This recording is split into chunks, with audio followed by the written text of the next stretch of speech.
नमस्कार। Economics Awadh classes YouTube channel पे आपका स्वागत है। डेली एमसीक्यू क्लास के अंतर्गत आज की क्लास में हम लोग लगभग 30 बहुविकल्पी प्रश्नों का अध्ययन करेंगे।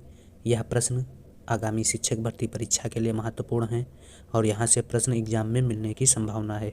तो आज की क्लास स्टार्ट करते हैं और देखते हैं आज की क्लास में क्या क्या क्वेश्चन हैं। यह क्लास रिवीजन की दृष्टि से भी बहुत ही महत्वपूर्ण है। तो 1 नंबर जो क्वेश्चन है, किसने कहा था इच्छाओं से मुक्ति पाना ही आर्थिक समस्या है।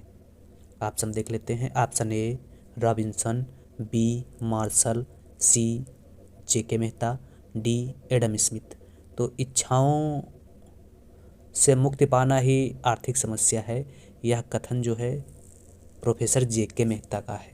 जेके मेहता ने आवश्यकता विहीनता से संबंधित अर्थशास्त्र की परिभाषा दी थी और उसी आवश्यकता विहीनता से ही यह कथन संबंध रखता है। तो इस प्रकार से इसका जो 1 का सही आंसर है वह सी है। इसके अलावा जॉन रॉबिन्सन ने अर्थशास्त्र की जो परिभाषा दी उसका संबंध दुर्लभता के विज्ञान से था तथा मार्शल द्वारा दी गई अर्थशास्त्र की परिभाषा मानव कल्याण से संबंध रखती है। इसके अलावा एडम स्मिथ अर्थशास्त्र को धन का विज्ञान मानते हैं, यह तो सबको जानकारी होगी। अर्थशास्त्र जो है साध्यों के मध्य तटस्थ रहता है, यह भी रॉबिन्सन का ही कथन है। इसके अलावा अर्थशास्त्र की अगर अन्य परिभाषाओं की बात की जाए तो प्रोफेसर सैमुअल्सन अर्थशास्त्र की परिभाषा में केंद्र बिंदु जो है वह विकास को मानते हैं तथा पिगू अर्थशास्त्र प्रकाश दर्शन विज्ञान ना होकर एक फलदायक विज्ञान के रूप में मानते हैं। इसके अलावा कीन्स का कहना है कि राज्य अर्थव्यवस्था ने परिभाषाओं से अपना गला घोट लिया। तो यह अर्थशास्त्र की कुछ परिभाषाएं हैं और यहाँ से हर एग्जाम में एक ना एक क्वेश्चन मिलता है। अगला 2 नंबर क्वेश्चन है, अर्थशास्त्र की विकास केंद्रित परिभाषा किसकी देन है। तो मार्शल, कीन्स, रॉबिन्सन कोई नहीं। तो अभी हम लोग बताए जाने कि अर्थशास्त्र की जो विकास केंद्रित परिभाषा है वह प्रोफेसर सैमुअल्सन द्वारा दी गई थी और सैमुअल्सन ऑप्शन में है ही नहीं, तो इसलिए डी हो जाएगा। अगला, प्रकट अधिमान सिद्धांत का निर्माण निम्न में से किसने किया। Keynes, Samuelson, Hicks, Allen, Marshall. तो प्रकट अधिमान सिद्धांत का प्रतिपादन जो है वह प्रोफेसर सैमुअल्सन द्वारा किया गया था, बी सही है। प्रोफेसर सैमुअल्सन ने हिग्स की कमियों को दूर करने के लिए उपभोक्ता प्रकट अधिमान सिद्धांत दिया, जिसे व्यक्त अधिमान सिद्धांत भी कहा जाता है। यह सिद्धांत जो है उपभोक्ता के व्यवहार पर आधारित है, इसलिए इसे उपभोक्ता व्यवहारवादी सिद्धांत भी कहा जाता है। सैमुअल्सन अपने सिद्धांत के माध्यम से बताने का प्रयास करते हैं कि उपभोक्ता जो है वह व्यवहारिक जीवन में आईसी वक्र का प्रयोग नहीं करता है, बल्कि बाजार में उपभोक्ता के सामने विभिन्न संयोग होते हैं और उन्हीं संयोगों में जो चुनता है वही उसका संतुलन हो जाता है। सिंपल सी बात इन्होंने बताई सैमुअल्सन ने। और बिना तटस्थता या उदासीनता वक्र की सहायता से उपभोक्ता संतुलन स्थापित करने का श्रेय जो है प्रोफेसर सैमुअल्सन को ही जाता है। केवल चुनाव की सहायता से उपभोक्ता संतुलन की बात सैमुअल्सन करते हैं और सैमुअल्सन का जो सिद्धांत है प्रकट अधिमान सिद्धांत वह सबल क्रमबद्धता की मान्यता पर आधारित है। और इसके पहले जो उपभोक्ता व्यवहार के सिद्धांत में हम लोगों ने पढ़ा था मार्शल का सिद्धांत और हिक्स एलन का सिद्धांत। हिक्स एलन का सिद्धांत जो है वह अनधिमान वक्र की विश्लेषण पर आधारित है और अनधिमान वक्र का विश्लेषण जो है वह निर्बल क्रमबद्धता की मान्यता पर आधारित है, लेकिन हिग्स का जो प्रकट अधिमान सिद्धांत है यह सबल क्रमबद्धता की मान्यता पर आधारित है। तो यह सब याद रखने वाली बातें हैं। तो इसका आंसर 3 का सही है, बी। अगला 4 नंबर, एंजल वक्र निम्न में से किसके बीच संबंध प्रकट करता है।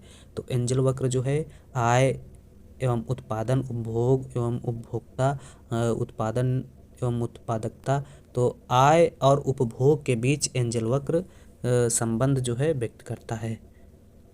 एंजल वक्र क्या बताते हैं, एंजल अपने नियम में बताते हैं कि जैसे जैसे क्या होता है उपभोक्ता की आय बढ़ती है वैसे वैसे उपभोक्ता क्या करता है,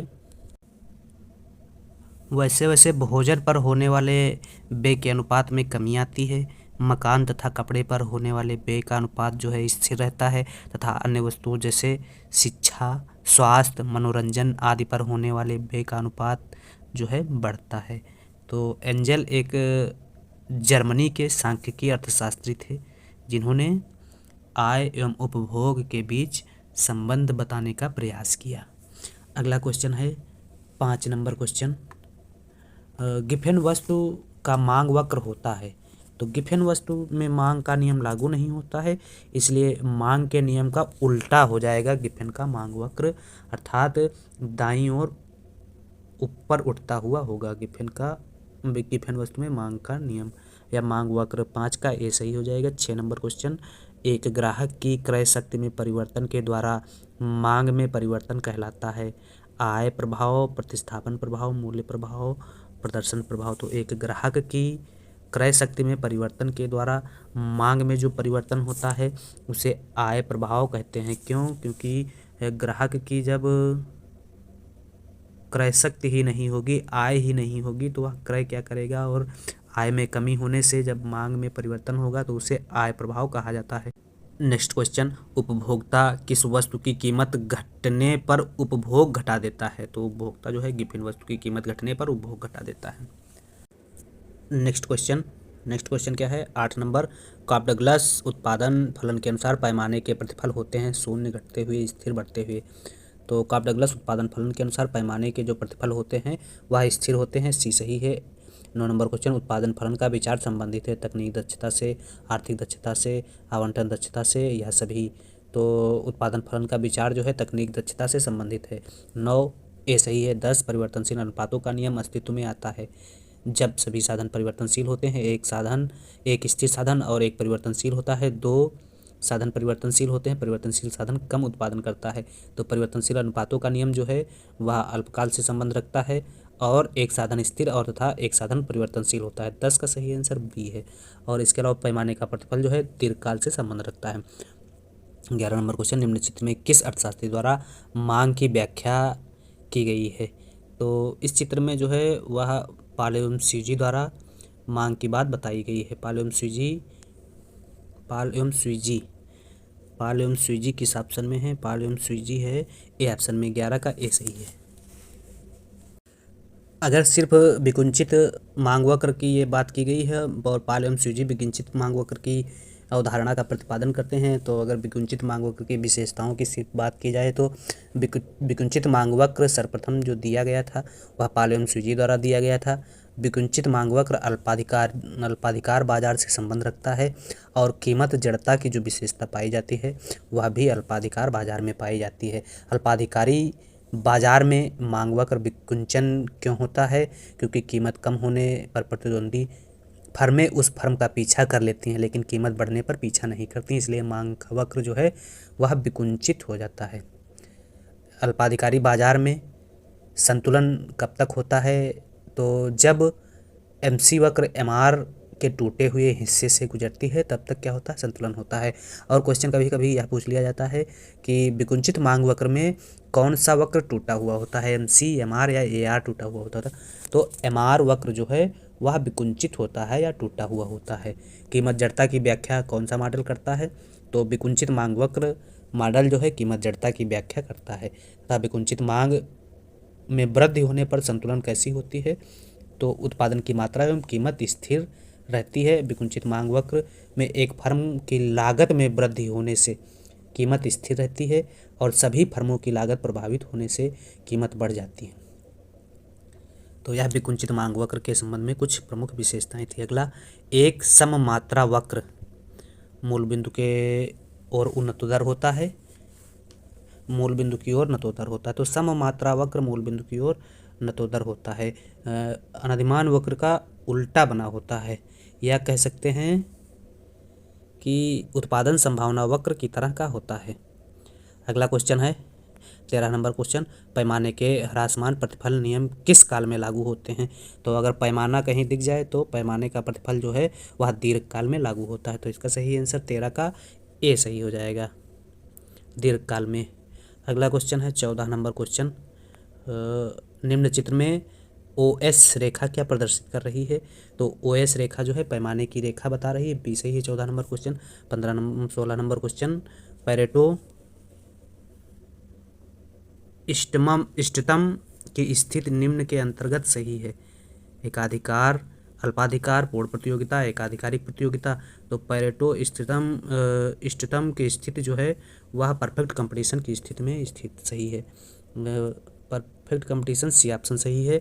अगला 17 नंबर क्वेश्चन, पूर्ण प्रतियोगिता के अंतर्गत यदि मांग की लोच इकाई से अधिक है तो सीमांत आगम होता है शून्य, धनात्मक, ऋणात्मक, अनंत। तो पूर्ण प्रतियोगिता के अंतर्गत यदि मांग की लोच इकाई से अधिक होती है तो सीमांत आगम क्या होगा? धनात्मक होगा। बी सही है। लाभ अग्रणीय बीमा योग्य जोखिम वहन करने का पुरस्कार है, यह कथन है। तो यह कथन किसका है? नाइट का, सुम्पीटर का, क्लार्क का, हाले का। तो लाभ अबीमा योग्य जोखिम वहन करने का पुरस्कार है, यह कथन जो है नाइट का है। ये सही है। 18 लाभ किसे कहते हैं? तो कुल आय के उस भाग को लाभ कहते हैं जो कुल खर्चों को निकाल देने के बाद बचता है, उसी को क्या कहा जाता है? लाभ कहा जाता है। कुल लाभ बराबर होता है कुल आय माइनस व्यापारिक व्यय। अगर शुद्ध लाभ की बात की जाए तो कुल लाभ माइनस साहसी के साधनों का प्रतिफल प्लस ह्रासमान तथा संरक्षण व्यय प्लस प्रबंधन का प्रतिफल प्लस एकाधिकारिक लाभ, आकस्मिक लाभ को क्या कहा जाता है? शुद्ध लाभ कहा जाता है। अगर लाभ के सिद्धांतों की बात की जाए तो लाभ का प्रायोगिक सिद्धांत जे बी क्लार्क द्वारा दिया गया था। लाभ का नवप्रवर्तन सिद्धांत सुम्पीटर द्वारा दिया गया था। और लाभ का अनिश्चितता वहन सिद्धांत नाइट द्वारा दिया गया था। लाभ का मांग एवं पूर्ति का सिद्धांत जी के मेहता ने दिया था। लाभ का लगान सिद्धांत वाकर द्वारा दिया गया और लाभ का जोखिम वहन सिद्धांत प्रोफेसर हाले द्वारा दिया गया था। अगला क्वेश्चन 20 नंबर क्वेश्चन है, ISLM मॉडल में संतुलन की प्रकृति क्या होती है? स्टॉक संतुलन, प्रवाह संतुलन, यथा भी दोनों सही है, दोलन संतुलन। तो IS मॉडल में संतुलन की जो स्थिति होती है वह स्टॉक तथा प्रवाह दोनों संतुलन की स्थिति पाई जाती है। तो 20 का सही आंसर सी है। अगला 21 नंबर क्वेश्चन, LM वक्र का ढाल होता है। तो LM वक्र का ढाल धनात्मक होता है। LM वक्र धनात्मक ढाल का होता है और IS वक्र ऋणात्मक ढाल का होता है। 22 नंबर क्वेश्चन, ISLM प्रारूप के अनुसार सरकारी व्यय में वृद्धि के परिणाम स्वरूप क्या होता है? तो ISLM वक्र प्रारूप के अनुसार अगर सरकारी व्यय बढ़ता है तो आय एवं ब्याज दोनों में वृद्धि होती है। आय और ब्याज दोनों में कमी होती है, आय एवं ब्याज दोनों में वृद्धि होती है। बी सही है। बी। अगला 23 नंबर क्वेश्चन, निम्न में से कौन सा प्रत्यक्ष कर है? तो प्रत्यक्ष कर जिस व्यक्ति पर लगाया जाता है वही वहन करता है, किसी दूसरे पर टाल नहीं सकता है। तो ऐसे कर को क्या कहते हैं? प्रत्यक्ष कर कहते हैं। अप्रत्यक्ष कर जो दूसरे पे टाल देता है उसे अप्रत्यक्ष कर कहते हैं। तो प्रत्यक्ष कर इसमें सब तो अप्रत्यक्ष कर है, बिक्री कर है, सीमा कर है, उत्पाद कर है, या टाले जा सकते हैं, इसलिए यह सब अप्रत्यक्ष कर है, कोई नहीं है प्रत्यक्ष कर, इसमें कोई नहीं है। 23 का सही आंसर डी है। अगला 24 नंबर क्वेश्चन, निम्न करों में से किसे भारत में कागजी कर के रूप में जाना जाता है? संपत्ति कर, उपहार कर, प्रतिभूति हस्तांतरण कर, परिलब्ध कर। तो भारत में जो कागजी कर है, पेपर टैक्स है, वह प्रतिभूति हस्तांतरण कर के रूप में जाना जाता है। 24 सी सही है। 25 अंतर्राष्ट्रीय व्यापार विकास का इंजन है, यह विचार सर्वप्रथम किसने दिया था? तो जी हैबरलर द्वारा सर्वप्रथम यह कथन बताया गया कि अंतर्राष्ट्रीय व्यापार जो है विकास का इंजन कहलाता है। अदृश्य व्यापार में शामिल होता है। तो अदृश्य व्यापार में जो मदद दिखाई नहीं देती है उनको अदृश्य व्यापार में शामिल किया जाता है। वस्तु दिखाई देती है तो दृश्य व्यापार हो जाएगा। वस्तु आयात और निर्यात दोनों दिखाई देता है, दृश्य व्यापार। विदेशी विनियोग दृश्य व्यापार। वस्तुओं को सिर्फ जो है अदृश्य व्यापार में शामिल किया जाता है। वस्तुएं है ही नहीं ऑप्शन में, तो टी हो जाएगा, कोई नहीं। बैकवास इफेक्ट शब्दावली सर्वप्रथम प्रयोग किसने किया? Bhagwati, medal, प्रेबिस, singer. तो बैकवास इफेक्ट जो है सर्वप्रथम जगदीश भगवती द्वारा प्रयोग किया गया था। जगदीश भगवती द्वारा नहीं, मेडल द्वारा प्रयोग किया गया था। मेडल द्वारा। 27 बैकवास इफेक्ट मेडल द्वारा प्रयोग किया गया। 27 बी सही है। 28 SDR सृजित होते हैं। तो SDR जो है IMF से सृजित होते हैं। डी सही है। IMF की स्थापना किस वर्ष हुई? तो IMF की स्थापना 1945 में हुई थी और IMF का मुख्यालय वाशिंगटन DC में है। अगला 30 नंबर क्वेश्चन, 20 सूत्री कार्यक्रम प्रारंभ हुआ किस पंचवर्षीय योजना में? 20 सूत्री कार्यक्रम प्रारंभ हुआ, तो 20 सूत्री कार्यक्रम का प्रारंभ जो है 1975 में हुआ था और 1975 में 5वीं पंचवर्षीय योजना का समय था। 74 से 75 तक 5वीं पंचवर्षीय योजना चली थी। तो इस प्रकार से कहा जा सकता है कि 20 सूत्री कार्यक्रम का प्रारंभ जो है वह 5वीं पंचवर्षीय योजना में हुआ था। और 20 सूत्री कार्यक्रम के जो मुख्य उद्देश्य थे वह गरीबी हटाना, रोजगार को बढ़ाना, शिक्षा का प्रचार प्रसार करना, आवास, स्वास्थ्य, कृषि, भूमि सुधार, सिंचाई, पेयजल, कमजोर वर्ग की सुरक्षा, सशक्तिकरण, उद्योग संरक्षण, पर्यावरण संरक्षण और ई गवर्नेंस जैसे सामाजिक आर्थिक पहलुओं को शामिल किया गया था। किसमें? सामुदायिक विकास या 20 सूत्री कार्यक्रम में, सामुदायिक विकास कार्यक्रम में नहीं, 20 सूत्री कार्यक्रम में। और इसी प्रकार का सामुदायिक विकास कार्यक्रम भी चलाया गया था। तो सामुदायिक विकास कार्यक्रम जो है वह 1952 में प्रथम पंचवर्षीय योजना में चलाया गया था। दोनों क्वेश्चन याद रखने वाले हैं और दोनों क्वेश्चन एग्जाम में पूछे जाते हैं। 20 सूत्री कार्यक्रम 1975 में 5वीं पंचवर्षीय योजना में चलाया गया और सामुदायिक विकास कार्यक्रम 1952 में प्रथम पंचवर्षीय योजना में चलाया गया था।